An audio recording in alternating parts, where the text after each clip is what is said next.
ಸಾಧ್ಯವಾಗದೆ ನಾವು ಬಹಳಷ್ಟು ಬೇಸರದಲ್ಲಿದ್ದವರು. ಆದರೆ ಇಂದು ಸಂತೋಷದ ವಿಚಾರವನ್ನು ತಿಳಿಸುವುದಕ್ಕಾಗಿ ಓಡಾಡಿಕೊಂಡು ಇಲ್ಲಿಗೆ ಬಂದಿದ್ದೇನೆ. ಗೌರವ ಎಲ್ಲಿದ್ದಾನೆ ಎನ್ನುವಂತಹ ವಿಚಾರ ಬೇಹಿನ ಚಾಲಕರಿಂದ ನಮಗೆ ತಿಳಿದು ಬಂತು. ವೈಶಂಪಾಯನ ಸರೋವರದಲ್ಲಿ ಆತ ಅಡಗಿ ಕುಳಿತಿದ್ದಾನೆ. ಆದಷ್ಟು ಬೇಗನೆ ಆತನನ್ನು ನಾಶವನ್ನು ಮಾಡಬೇಕಾಗಿದೆ. ಮುಂದುವರಿಯೋಣ. ಯಾವುದಕ್ಕೂ ಅವಸರವನ್ನು ಕೊಡಬಾರದು. ಶ್ರೀಕೃಷ್ಣ ಪರಮಾತ್ಮನ ಮಾರ್ಗದರ್ಶನ ಹೇಗಿದೆಯೋ ಅದರಂತೆ ಮುಂದುವರಿಯಬೇಕಾದು ನಮ್ಮ ಕರ್ತವ್ಯ. ಅವನಡೆಗೆ ಸಾಗೋಣ.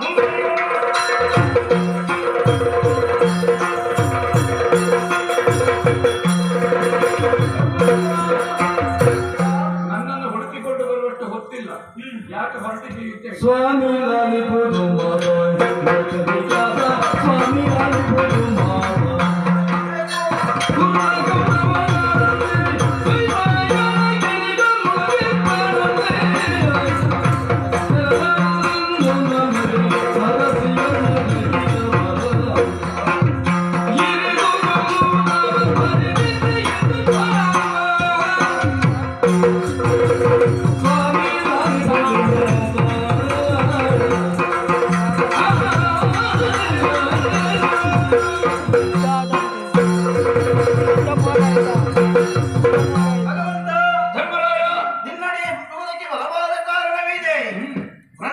ಕಾಡಾಕಾಡಿಯಾಗಿ ಹೋರಾಡುತ್ತಿದ್ದಂತ ಕೌರವ ಒಮ್ಮಿಂದೊಮ್ಮೆಲೆ ಕಾಣೆಯಾದ. ಆತ ಎಲ್ಲಿದ್ದಾನೆ ಹೇಗಿದ್ದಾನೆ ಎಂಬುದಾಗಿ ಹುಡುಕುವುದಕ್ಕಾಗಿ ಬೇಹಿನ ಚಾಲಕರನ್ನು ನಾವು ನಿಲ್ಲಿಸಿದೆವು. ಅವರ ಮೂಲಕವಾಗಿ ತಿಳಿದುಕೊಂಡೇ ಈ ಹೊತ್ತಿನಲ್ಲಿ ಕೌರವ ದ್ವೈಪಾಯನ ಸರೋವರದಲ್ಲಿ ಅಡಗಿದನಂತೆ. ಆದರೆ ಒಂದು ಜಿಜ್ಞಾಸೆ, ಹುತ್ತವನ್ನು ಏರಿದವನು, ಹುಲ್ಲು ಕಟ್ಟಿ ಕಚ್ಚಿದವನನ್ನು, ನೀರಿನಲ್ಲಿ ಅಡಗಿದವನನ್ನು ಹಾಗೂ ಆಯುಧ ಹೀರನನ್ನು ನಾವು ಕೊಲ್ಲುವುದು ಹೊಡೆಯುವುದು ಸರಿಯೇ ದೇವಾ?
ಸರೋವರದಲ್ಲಿ ಮುಳುಗಿ ಕೂತಿದ್ದಾನೆ. ಘಟ ಸರ್ಪವೊಂದು, ವಿಷ ಸರ್ಪವೊಂದು ಯಾವುದೋ ಪಟಲೆಯಲ್ಲಿ ಬಂದು ಕೂತು ಬಿಡುತ್ತದೆ. ಅದನ್ನು ಕೊಲ್ಲದೆ ನಾವು ಬಿಡುವುದಾ? ಮನೆಯೊಳಗೆ ಬಂದು ಸೇರ್ತದೆ. ಅವ ಉರಗ ಪತಾಕನಿದ್ದಾನೆ. ಆ ಕಾರಣದಿಂದ ಹೇಳಿದ್ದೇನೆ. ಆವಾಗ ಮನೆ ಗೋಡೆ ಹಾಳಾಗ್ತದೆ ಅಂತ ನೋಡ್ಲಿಕ್ಕಿಲ್ಲ. ಆ ಸರ್ಪವನ್ನು ಹೊರಗೆ ಎಳೆಯುವುದೇ, ಕೊಲ್ಲುವುದೇ. ಯಾಕೆ ಇಲ್ಲದಿದ್ದರೆ ಮನೆ ಮಗುವಿಗೆ ಅದು ಕಚ್ಚುತ್ತದೆ. ಅದೇ ಕಾರಣದಿಂದ ಧರ್ಮರಾಯನಾದಂತಹ ನೀನು ರಾಜಸೂಯದ ಅವಭೃತದಿಂದ ಒಂದು ಹೊಣೆಗಾರಿಕೆಗೆ ಬಂದಂತಹ ನೀನು ಕೂಡಲನ್ನು ಮತಿಸಿ ಸುಶೀಲರನ್ನು ಪಾಲಿಸುವಂತಹದ್ದು, ಅಧರ್ಮವನ್ನು ನಾಶ ಮಾಡಿ ಸದ್ಧರ್ಮಿಗಳನ್ನು ಸಂರಕ್ಷಿಸುವಂತು ನಿರುಪಾಲರಿಗೆ ದುಡಿದು ಇದನ್ನು ನೀನು ಮಾಡಬೇಕು. ನನ್ನದೇ ಇತಿಹಾಸವನ್ನೊಮ್ಮೆ ನೋಡು, ಅವತಾರ ಧರ್ಮವನ್ನು ನೋಡು. ಒಳಗಲ್ಲ ಹೊರಗಲ್ಲ, ಮೇಲೆಲ್ಲ ಕೆಳಗಲ್ಲ, ರಾತ್ರಿಯಲ್ಲ ಹಗಲಲ್ಲ, ಮನುಷ್ಯ ಅಲ್ಲ ಪ್ರಾಣಿಯಲ್ಲ, ಹೀಗೆ ಬ್ರಹ್ಮನಿಂದ ಅಮೋಘವಾದಂತಹ ವರವನ್ನು ಪಡೆದಂತಹ ಒಬ್ಬ ಕನಕಕಶ್ಯಪ ಅವನ ಹೆಂಡತಿಯ ಉದರದಲ್ಲಿ ಹರಿಭಕ್ತರೇ ಹುಟ್ಟುವಂತೆ ನಾರದರಿಂದ ಪ್ರೇರೇಪಿಸಿದೆ. ಅವನನ್ನೇ ಬಳಸಿ ನಾನೇ ನೃಸಿಂಹನಾಗಿ ಅಂತಹ ಹಿರಣ್ಯಕಶಿಪುವನ್ನು ಕೊಂದಂತಹ ಘಟನೆ ಇಲ್ವ? ಹಾಗೆ ವದಾರ್ಹತೆ ಯಾರಲ್ಲಿ ಉಂಟು? ಅವನನ್ನು ಕೊಲ್ಲಬೇಕಾದ ಧರ್ಮ. ಕಪಟದ ದ್ಯೂತವನ್ನು ಮಾಡಿ ನಿಮ್ಮನ್ನು ವನವಾಸವನ್ನು ಮಾಡಿ ನಿಮ್ಮನ್ನಂತೂ ಕೊಲ್ಲುವುದಕ್ಕೆ ಪ್ರಯತ್ನಿಸಿದವ. ಹೌದಾ? ಸೋದರ ಮಾವನಾದಂತಹ ಕಂಸನನ್ನು ನಾನು ಬಿಡ್ಲಿಲ್ಲ. ಹಾಗಾದ್ರೆ ಸೋದರ ಸಂಬಂಧ ನಮ್ಮಲ್ಲಿ ಮಾತ್ರ ಇರುವುದಲ್ಲ, ಅವರಲ್ಲೂ ಇರಬೇಕು. ಮಾತೆಯಣ್ಣರ ನಾನು ಕೊಂದು ಲೋಕ ಕಲ್ಯಾಣವನ್ನು ಮಾಡಿದ್ದೇನೆ. ಇಲ್ಲಿಯೂ ಹಾಗೆ ಆತ ತಾಯಿ ತಾನೆ ಹೌದಾ? ರಾಜಸೂದ ಅವಭೃತದಿಂದ ಪರಿಪೂತನಾದಂತಹ ನಿಮ್ಮನ್ನು ಕೊಲ್ಲುವುದಕ್ಕೆ ಯಾವಾಗಲೂ ರಕ್ತ ಸಂಬಂಧಿಗಳನ್ನು ಕೊಲ್ಲುವ ಹಕ್ಕು ಯಾರಿಗೂ ಇಲ್ಲ. ಅರಗಿನಾಲಯದ ಪ್ರಕರಣ ತೆಕ್ಕು ನೀನು, ವಸ್ತ್ರಾಪಾರದ ಪ್ರಕರಣವನ್ನು ತೆಕ್ಕು ನೀನು, ಹೌದಾ? ಚಿತ್ರಸೇನೆ ಕಾಳಗದ ಘಟನೆಯನ್ನು ತೆಕ್ಕು ನೀನು, ಉತ್ತರ ಗೋಗ್ರಹಣವನ್ನು ತೆಕ್ಕು ನೀನು. ಆ ಕಾರಣದಿಂದ ಬೆಂಕಿ ಕೊಟ್ಟವ, ವಿಷ ಹಾಕಿದವ, ಹೌದಾ? ನೀರಿನಲ್ಲಿ ಕೊಲ್ಲುವುದಕ್ಕೆ ಪ್ರಯತ್ನ ಪಟ್ಟ ಇವರೆಲ್ಲ ಆತತ ಇವರು ವಿಚಾರಣೆ ಇಲ್ಲದೆ ಕೊಲ್ಲಬಹುದು. ಅದಕ್ಕೆ ಬೇಕಾಗಿ ನೀರಿನಲ್ಲಿ ಮುಳುಗಿದವನನ್ನು ನೀರಿನಲ್ಲಿ ಮುಳುಗಿಸಿ ಕೊಲ್ಲುವುದಲ್ಲ, ಅವನನ್ನು ಮೇಲೆ ಬರುವ ಹಾಗೆ ಮಾಡಬೇಕು. ಆಮೇಲೆ ಯುದ್ಧ ಮಾಡಬಾರದು ಅಂತ ಇಲ್ಲ. ಯುದ್ಧ ಪರ್ವದಲ್ಲಿ ನಾವಿದ್ದೇವೆ, ಇಲ್ಲೇ ಮಾತಾಡುವುದಲ್ಲ. ದ್ವೈಪಾಯನ ಸರೋವರದಲ್ಲಿ ಹೌದು. ಈಗ ಸಮಾಧಾನ ಆಯ್ತಲ್ಲ ದೇವರೇ?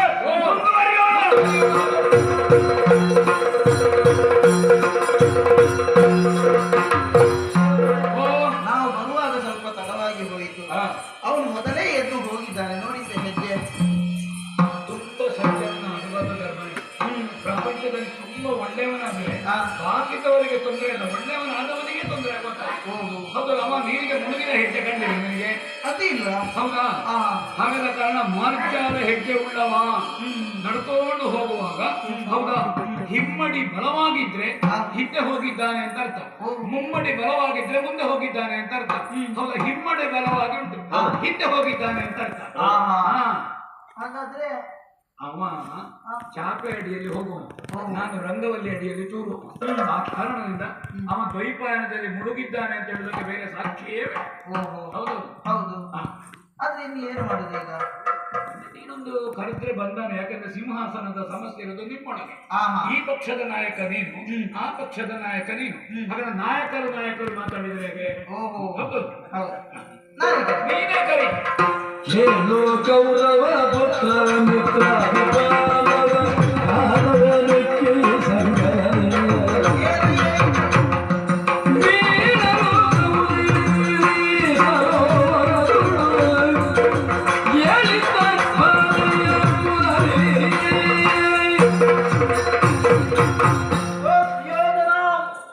ಏನು ಮಾಡಿದೆಯೋ? ಮಾಡಬಾರದಂತಹ ಕಾರ್ಯವನ್ನು ಮಾಡಿ ಚಂದ್ರವಂಶಕ್ಕೆ ಕಳಂಕವನ್ನು ಹಚ್ಚಿಬಿಟ್ಟೆಯಲ್ಲ. ಅನೇಕ ಮಂದಿ ವೀರ ಯೋಧರನ್ನು, ಗುರು ಹಿರಿಯರನ್ನು, ಮಕ್ಕಳನ್ನೆಲ್ಲರನ್ನು ಕೊಲ್ಲಿಸಿ ಈಗ ನೀರಿನಲ್ಲಿ ಅಡಗಿ ಕುಳಿತಿದ್ಯಲ್ಲ. ಇದೋ ಧರ್ಮರಾಯನ ಅಂತ ನಾನು ಕರೀತಾ ಇದ್ದೇನೆ. ಮೇಲೆ ಬಾರಪ್ಪ.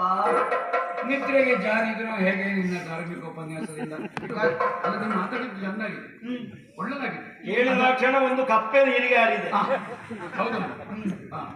ಆ ಮಂಡಕ್ಕಂತೂ ಸನ್ಯಾಸ ಬಂತು ನಿನ್ನ ಮಾತಿನಿಂದ. ಆದ್ರೆ ಅದಲ್ಲ, ಪ್ರತಿಜ್ಞಾಬದ್ಧವರು ಆಗಿದ್ದಾರೆ ನಿಮ್ಮಲ್ಲಿ. ಹೌದಾ? ಯಾರು?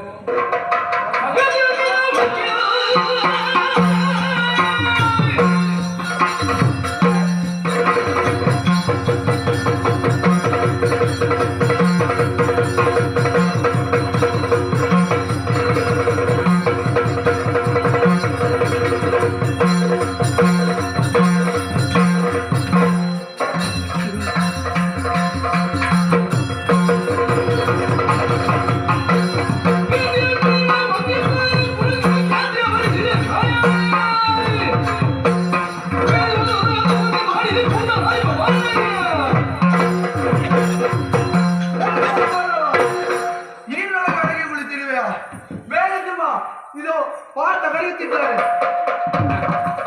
ಕರ್ಣನನ್ನು ಕೊಂದಂತಹ ದ್ವೇಷವು ಮರ್ತೋಗಿದಕ್ಕೆ ಅವ ಬದುಕುವ ಪ್ರಯತ್ನದಲ್ಲಿದ್ದಾನೆ. ನೀರಿನ ಒಳಗಿಂದ ಒಂದು ಗುಳ್ಳೆ ಮೇಲೆ ಬಂದಿದೆ. ಗುಳ್ಳೆ ಮೇಲೆ ಅಂತದ್ದು. ಹಾಗಾದ್ರೆ ಉಲೂಕನನ್ನು ಕೊಂದ ಸಹದೇವ ಇಲ್ವೋ?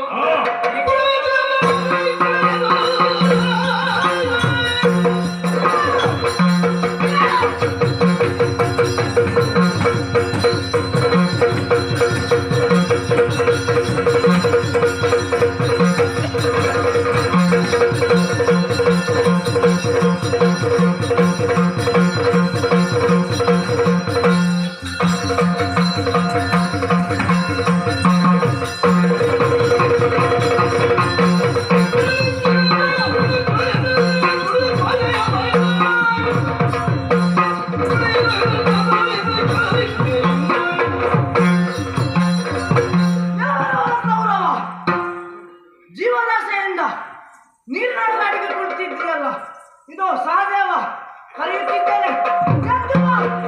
ಒಂದು ಪ್ರಯತ್ನ ನಕಲನ್ನು ಮಾಡ್ಲಿ.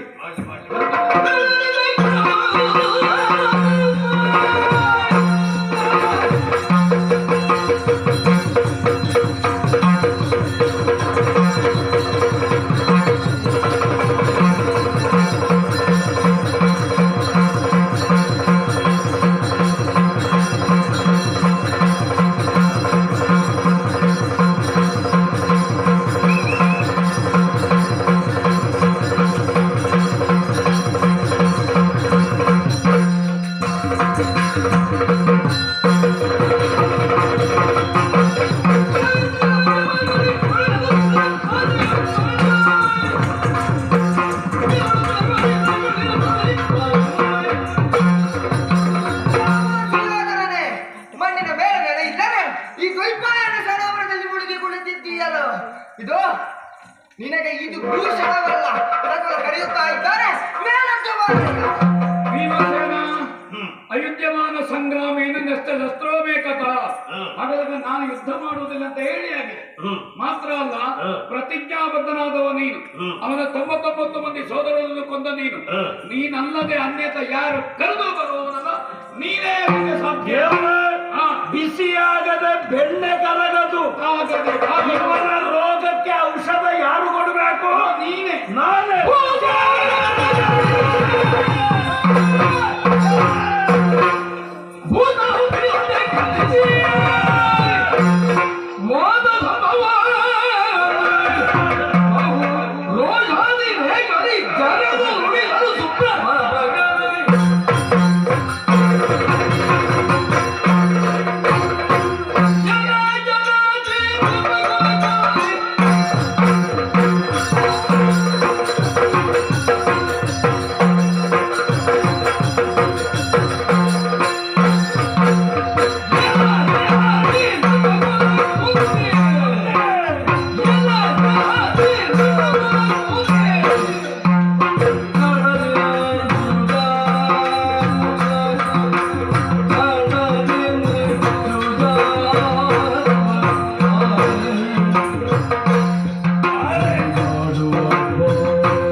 ನೀರಿನ ಒಳಗೆ ಕಪ್ಪೆ ಮೀನುಗಳ ಹೊರತಾಗಿ ವೀರರಿರುವುದಕ್ಕೆ ಸಾಧ್ಯವೇ? ಛೇ, ನಿನ್ನನ್ನು ವೀರ ಎನ್ನುವ ಹಾಗೆ ಕರೆಯುವುದಕ್ಕೆ ಸಾಧ್ಯವಿಲ್ಲ. ಎಲ್ಲ ನೃಪದ ಕುಲದಲ್ಲಿ ಹುಟ್ಟಿದಂತ ಕುನ್ನಿ. ದೇವರೇ, ಕುನ್ನಿ ಎನ್ನುವ ಹಾಗೆ ಕರೆದ್ರೆ ಕುನ್ನಿಗಳ ಮರ್ಯಾದೆ ಹೋದೀತು. ನೀರಿನಲ್ಲಿ ಕುನ್ನಿ ಇರ್ತದ? ಇರುವುದಿಲ್ಲ. ಅವಕ್ಕೆ ಸ್ವಾಮಿ ನಿಷ್ಠೆ ಇರುವಂತ ಇವನಿಗೆ ಅದು ಇಲ್ಲ. ನಾಯಿಯನ್ನು ಎಷ್ಟು ಎಳೆದು ನೀರಿನ ಹತ್ತಿರ ಕೊಂಡೋದ್ರು ನಾಯಿ ಓಡುವುದಕ್ಕೆ ಪ್ರಾರಂಭ ಮಾಡ್ತದೆ. ಪಲ್ಲಕ್ಕಿಯಲ್ಲಿ ಕೊಂಡೋದ್ರು ಹೇಸಿಗೆ ಕಂಡ್ರೆ ಹಾರ್ತದೆ. ಹಾಗಿದ್ರೆ ಇವ ನೃಪಕುಲ ಕುನ್ನಿ ಅಲ್ಲ, ನೃಪಕುಲದಲ್ಲಿ ಹುಟ್ಟಿದ ನೀರು ನಾಯಿ. ಕೌರವ, ಇದು ದ್ರೌಪದಿ ಸಿದ್ಧವಾಗಿದ್ದಾಳೆ ಹೊಸ ಸೀರೆಯನ್ನುಟ್ಟು. ಸಾಧ್ಯವಾದ್ರೆ ಬಾ, ಸೀರೆಯನ್ನು ಸುಲಿಯುವಂತಹ ಪ್ರಯತ್ನವನ್ನು ಮಾಡು. ಅದಲ್ಲ, ಇಲ್ಲಿ ವೇದಿಕೆ ಸಿದ್ಧವಾಗಿದೆ ದ್ಯೂತ ಮಾಡುವುದಕ್ಕೆ. ಬಾ, ಒಂದು ಆಟ ಆಡಿ ಬಿಡೋಣ. ಬರುವುದಕ್ಕೆ ಸಾಧ್ಯವಿಲ್ಲ. ಯಾಕೆ? ಸೀರೆಯನ್ನು ಸುಲಿಯುವುದಕ್ಕೆ ದುಶ್ಯಾಸನ ಉಳಿದಿಲ್ಲ. ಕಪಟ ದ್ಯೂತವನ್ನಾಡುವುದಕ್ಕೆ ಮಾವನಾದಂತಹ ಶಕುನಿಯು ಉಳಿದಿಲ್ಲ. ಆದ ಕಾರಣ ಈತ ಬರುವುದಕ್ಕೆ ಸಾಧ್ಯವಿಲ್ಲ. ಅದಲ್ಲ, ಎಲ್ಲ ಮನದಿಗ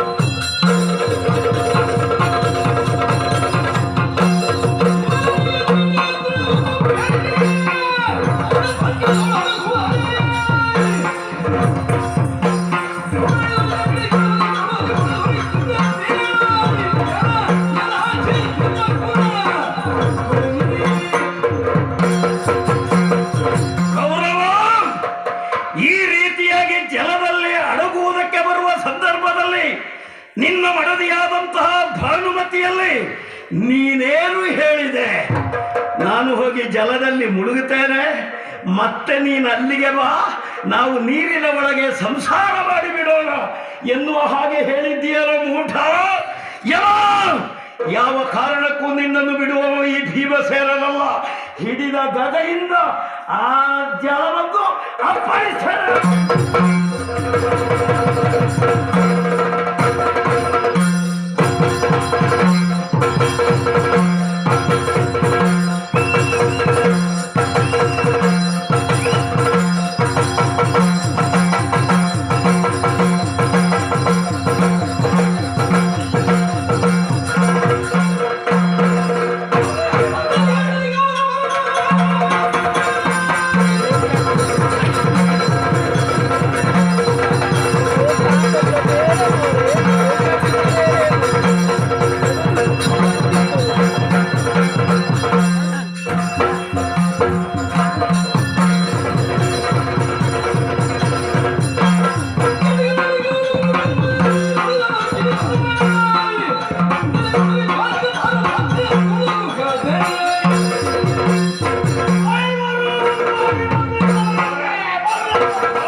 ನಿನ್ನೊಡನೆ ಹೋರಾಡುವಂತ ಯೋಧರು ಇರುವುದಕ್ಕೂ ಸಾಧ್ಯವಿಲ್ಲ.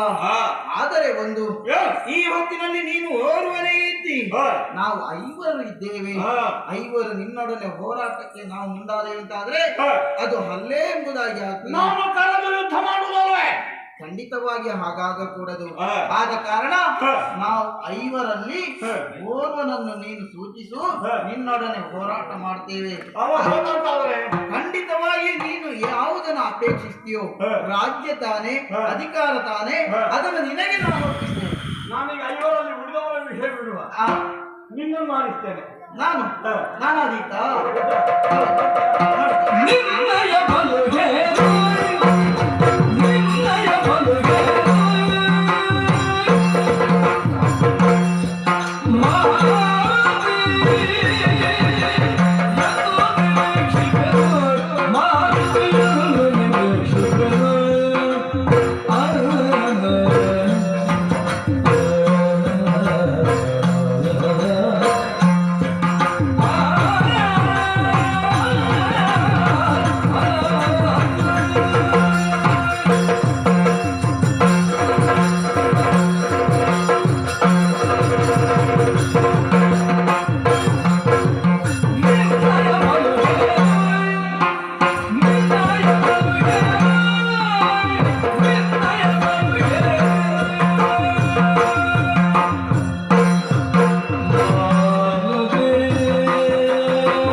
ನಿನ್ನ ಮಾತು ಕೇಳುವಾಗ ನಗು ಬರ್ತದೆ ನನಗೆ.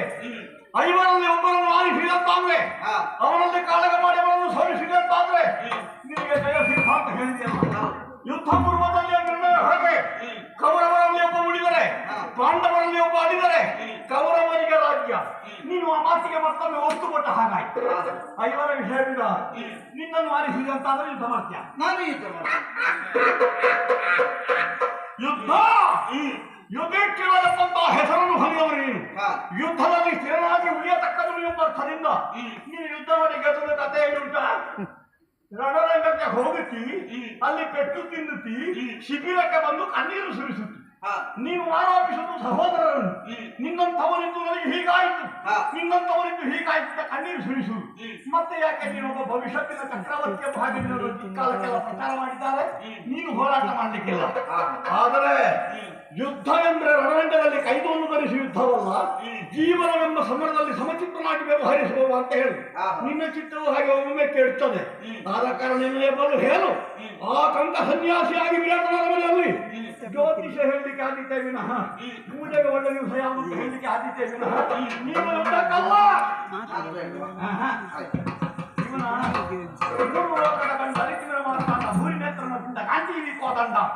ಒಂದು ಕಾಲಕ್ಕೆ ಮತ್ಸ್ಯನಗರಲ್ಲಿ ಅರೆವೆಣ್ಣಾಗಿ ಮತ್ತೆ ಕಲಿಸಿದ ಹಿಂಸಕರು ನೀನು. ತಕ್ಕ ದಿಮ್ಮಿ ತಕ್ಕ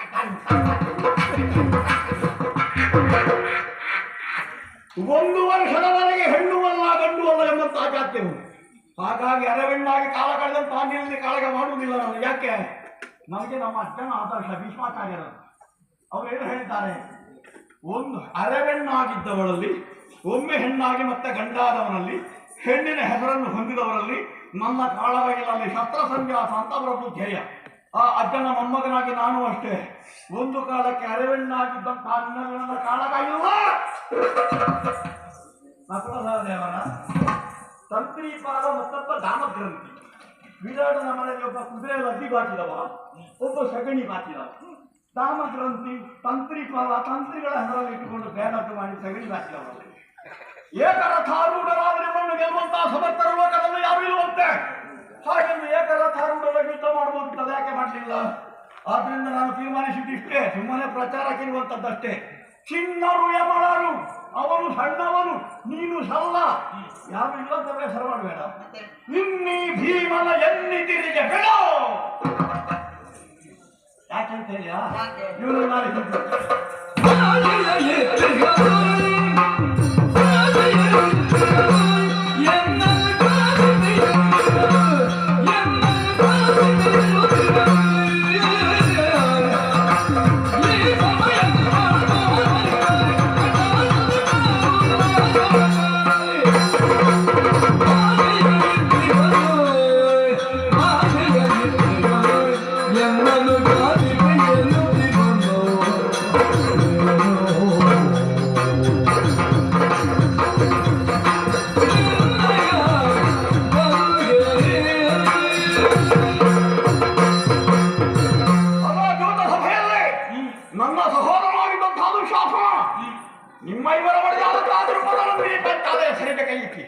ಸೆಳೆತಿರುವಂತಹ ಕಾಲಕ್ಕೆ ಒಮ್ಮಲೆ ಎದ್ದು ಭಾಷೆ ಕೊಟ್ಟಿದ್ದಾನೆ. ದುಶ್ಯಾಸನನ್ನು ಕೊಲ್ತೇನೆ, ಆಮೇಲೆ ತಟ್ಟಿದಂತಹ ಕೌರವನ ತೊಡೆಯನ್ನು ಒದಗಿ ಬರುವ ಸಂಗ್ರಾಮದಲ್ಲಿ ಕುಟ್ಟಿ ಮುರಿಯುತ್ತೇನೆ. ಕ್ಷತ್ರಿಯನಾದವನಿಗೆ ಆಡಿದಂತಹ ಭಾಷೆ ಪುರಾಣಕ್ಕೆ ಅವಕಾಶ ಮಾಡಿಕೊಡಬೇಕು. ನಾನು ಒಬ್ಬ ಕ್ಷತ್ರಿಯನಾಗಿ ಅವನಿಗೆ ಅವಕಾಶ ಕೊಡ್ತಾ ಇದ್ದೇನೆ.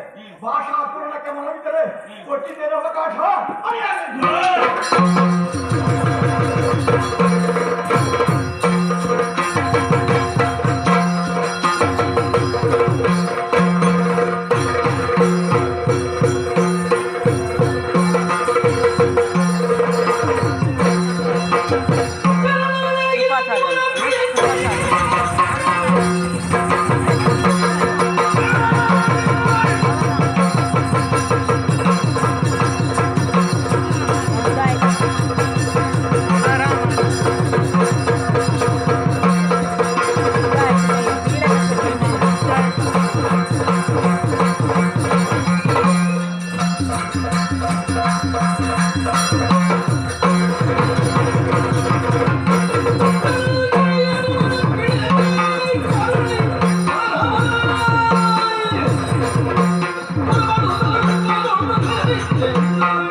ಆನೆಗಳ ಹಿತ್ತಿನಿಂದ ಏಕಾಂಗಿಯಾದಂತಹ ಒಂದು ಮದ್ದಾನೆ ಎತ್ತರ ಕಾಣ್ತಾ ಇದೆಯಾ?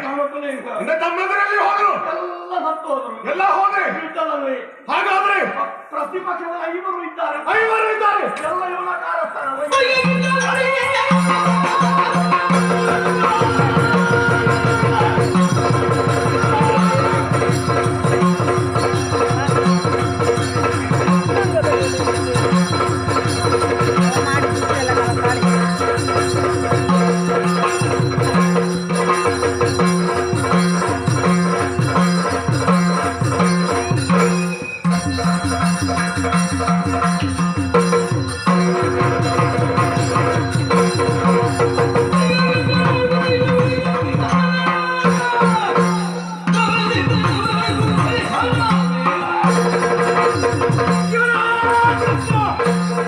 ಏನಿದು? ಏನನ್ನು ಕಾಣ್ತಾ ಇದ್ದೇನೆ? ಅವರವ ಏಕಾಂಗಿ ಆಗಿದ್ದಾನೆ. ಹೋಗಲಿ ಬಿಡು. ಯಾರು ಈ ಸೇನೆಯಲ್ಲಿ ಅದಾದ್ರೂ ನಮ್ಮದು ತಾನೇ, ಅಲ್ಲಾದ್ರೂ ಯಾರಾದ್ರೂ ಉಳಿದಿದ್ದಾರೇನು? ಹಾಗಾದ್ರೆ ಯಾಕೆ ಹೀಗೆ ಮಾಡಿದೆ? ಯಾಕೆ ಹೀಗೆ ಮಾಡಿದೆ?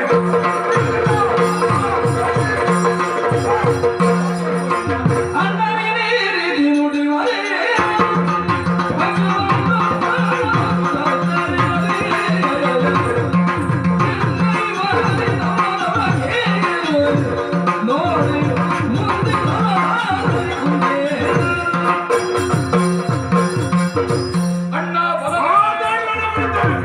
ಮಾತಾಡದಿದ್ರೆ ವಿಷಯ ಹೇಳೋದಿದೆ. ಗುರುಗಳೇ, ನಂಬಬೇಡಿ ಗುರುಗಳೇ. ಸ್ವಲ್ಪ ಸಮಾಧಾನ ತಕ್ಕ. ತೀರ್ಥಯಾತ್ರೆ ಮುಗಿಸಿ ಬಂದಿದ್ದು. ತೀರ್ಥಯಾತ್ರೆಯ ಪಾವಿತ್ರತೆಯೇ ನೀನು ಕುಣಿಯುವಾಗ ಹೋಯ್ತು. ಯಾಕೆ ಮತ್ತೆ ಈ ತರದ ಸ್ಥಿತಿಯಲ್ಲಿ ಕಾಣುವಂತ ಪರಿಸ್ಥಿತಿ ನನಗೆ ಯಾಕೆ ಇದು ಏನಾಗಿದೆ? ಅಲ್ಲಿ ಒಬ್ಬ ಉಳಿಲಿಲ್ವಾ?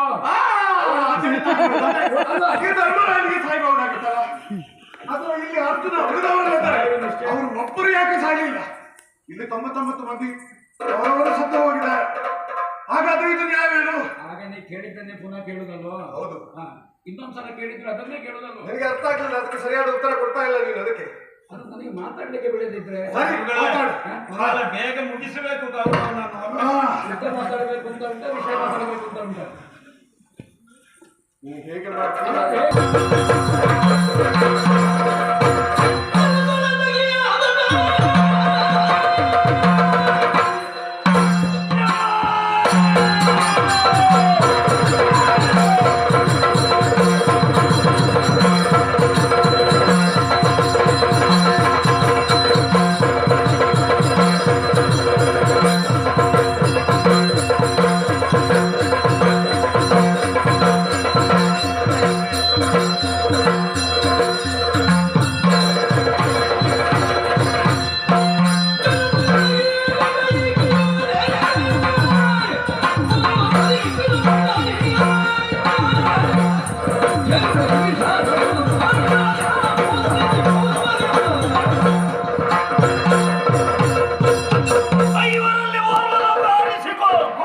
ನನ್ನ ಅಣ್ಣ ಹೇಳಿದ ಕ್ಷಣ ನಾನು ಚಿಂತಾಕ್ರಾಂತನಾದೆ. ಆದ್ರೆ ನನ್ನನ್ನೇ ನೀನು ಆಯ್ದುಕೊಂಡೆಯಲ್ಲ, ಬಹಳಷ್ಟು ಸಂತೋಷವಾಯಿತು. ಜಲದಲ್ಲಿ ಅಡಗಿದ ದಂಡ ನೋಡುವುದು ಏನು? ಅರ ಕ್ಷಣದಲ್ಲಿ ನಿನ್ನನ್ನು ಮುಗಿಸಿ ಬಿಡ್ತಾರೆ.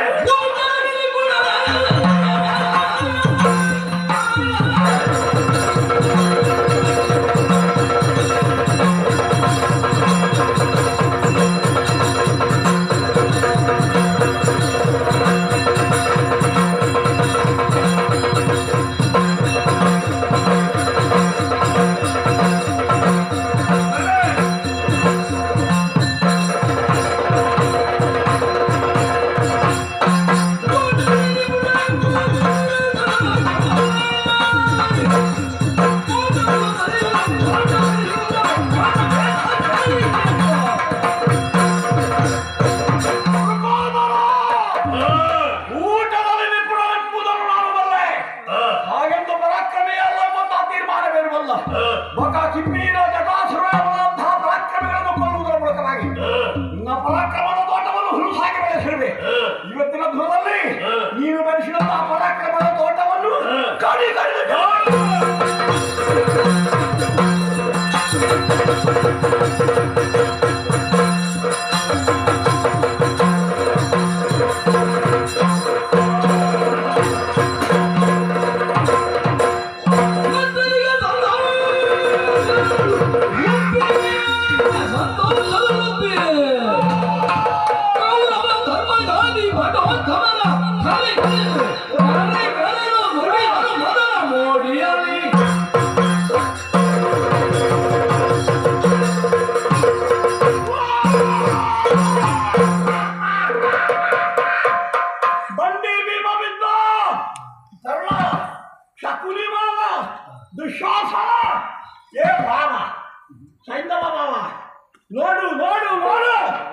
ನಮ್ಮ ಕಡು ವಿರೋಧಿ ಆಗಿರುವಂತಹ ಭೀಮಧರೆಯಲ್ಲಿ ಉಳಿತಾನೆ.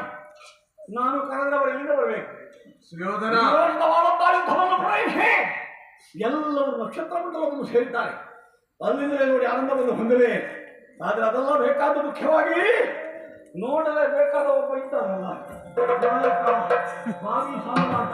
ನೋಡುವೆ ಧರ್ಮದ ನೋಡುವೆ ಧರ್ಮದ ಫಲಗುಣ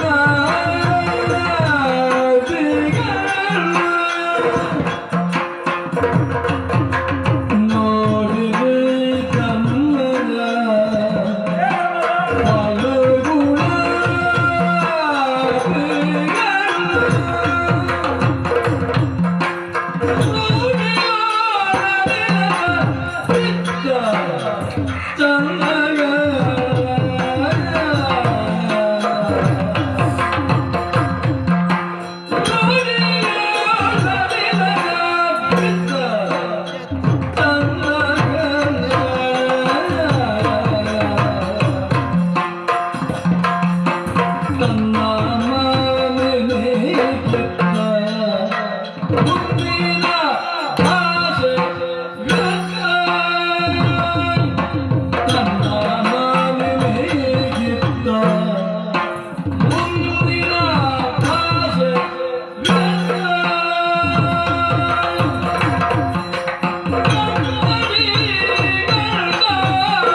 ಕಪಟ ನಾಟಕ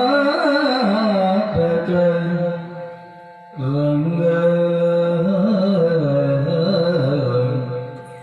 ರಂಗ